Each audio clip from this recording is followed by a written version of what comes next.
বন্ধুরা দেখুন, একটি কচুর পাতা প্রথমে নেওয়া হয়েছে, তারপর এগুলাকে ছিদ্র করতে শুরু করছি আমরা। যাই হোক, খুব দ্রুতভাবে কচুর পাতাটি ছিদ্র করে নিতে হবে। তারপর আমাদের বাজি বানানোর জন্য দ্বিতীয় ধাপে যেতে হবে, আগুন ধরাতে।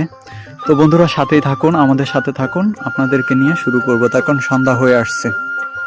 এখন দেখুন বন্ধুরা, এই যে আমরা আগুন ধরিয়ে দিয়েছি অলরেডি, সরপাগুলাতে আগুন ধরিয়ে দিয়েছি। দেখুন দাও দাও করে জ্বলতেছে বন্ধুরা আগুন। এইগুলাকে এরপর লিভাতে হবে। আগুন লিভে গেলে বন্ধুরা আমরা এগুলাকে কচু পাতায় মোড়াবো।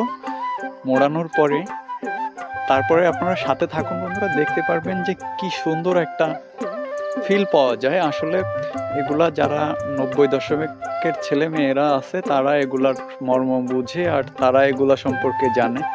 এখনকার ছেলে মেয়েরা এগুলা একজাক্টলি ভুলে গেছে বন্ধুরা। তো আপনাদেরকে মনে করা দেওয়ার জন্য আমরা এগুলো আবার নতুন করে করছি। যাই হোক, এখন দেখা যাচ্ছে কচুর পাতার ভিতরে আমরা সব তুলে নেওয়া হয়ে গেছে, এখন বাঁধা হবে। যাই হোক, বাঁধা হচ্ছে, বারবার ছিঁড়ে যাচ্ছে, তার কারণ এটা খুবই একটা নিম্ন দড়ি দিয়ে বাঁধা হচ্ছে। বাঁধার কাজ প্রায় শেষ, এখন ঘোরানো শুরু হয়েছে বন্ধুরা। দেখুন আস্তে আস্তে এই যে ফুলি বের হওয়া শুরু হয়েছে। যাই হোক, জোনাকি পোকা বের হওয়া শুরু হয়েছে ঝুলি থেকে। তো দেখতেই পারতেছেন বন্ধুরা কত সুন্দর আস্তে আস্তে জোনাকি পোকাগুলা বের হচ্ছে, আগুনের ফুলকিগুলা বের হচ্ছে, আর পোলাপানগুলা পা ধরে আছে। আস্তে আস্তে আমার কাকা ঘোরানো শুরু করছে। দেখুন বন্ধুরা কি সুন্দর একটি দৃশ্য। আসলে এই ধরনের দৃশ্য আগে ছোটবেলায় দেখা যেত, এখন দেখাই যায় না। যাই হোক বন্ধুরা, ভিডিওটা যদি আপনাদের মন ছুঁয়ে যায় বা ভালো লাগে তাহলে লাইক শেয়ার কমেন্ট করে আমাদের সাথে থাকবেন। ভিডিওটি শেয়ার করে আপনার বন্ধুকে দেখার সুযোগ করে দিবেন।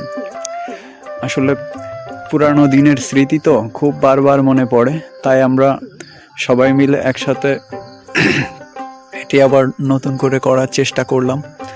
যাই হোক, খুব মজা পেলাম আমরা। আপনাদের কেমন লাগলো সেটা অবশ্যই জানাতে ভুলবেন না বন্ধুরা, কমেন্টের মাধ্যমে আমাদেরকে জানাবেন। আপনাদেরকে অসংখ্য ধন্যবাদ ভিডিওটি এতক্ষণ আমাদের সাথে দেখার জন্য। আর ভিডিওটি আপনাদের কাছে কেমন লাগলো, কে কোথা থেকে দেখছেন সেটা জানাতেও ভুলবেন না। আর আমি অত্যন্তই অসুস্থ, আর আমার জন্য আপনারা দোয়া করবেন মন থেকে।